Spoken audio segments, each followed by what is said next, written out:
April 2వ తేదీన జీవము గల దేవుని మాటలు. మార్కు సువార్త 16వ అధ్యాయము 6వ వచనం నుంచి 11వ వచనం వరకు.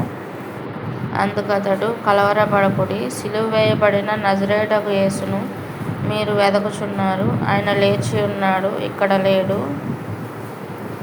వారాయనను ఉంచిన స్థలము చూడుడి. మీరు వెళ్ళి ఆయన మీకంటే ముందుగా గలిలయలోనికి వెళ్ళుచున్నాడనియూ, ఆయన మీతో చెప్పినట్టు అక్కడ మీరు ఆయనను చూతురనియూ ఆయన శిష్యులతోనూ పేతురుతోనూ చెప్పుడనెను. వారు బయటికి వచ్చి విస్మయమునొంది వణుకుచు సమాధి యొద్ద నుండి పారిపోయిరి. వారు భయపడినందున ఎవనితో ఏమీ చెప్పలేదు. ఆదివారం తెల్లవారినప్పుడు యేసు లేచి తాను 7 దెయ్యములను వెళ్ళగొట్టిన మగ్దలేనే మరియకు మొదట కనబడెను.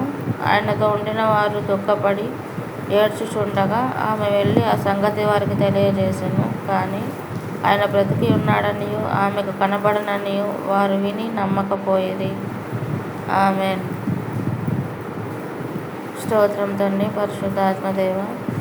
అయ్యా, ఈ దినం తండ్రి మీ బిడ్డలందరినీ కూడా నైనా కీడు నుండి దూరపరచండి తండ్రి. మేలును ఆశీర్వాదాలు దయచేయండి, రక్షణను అనుగ్రహించండి.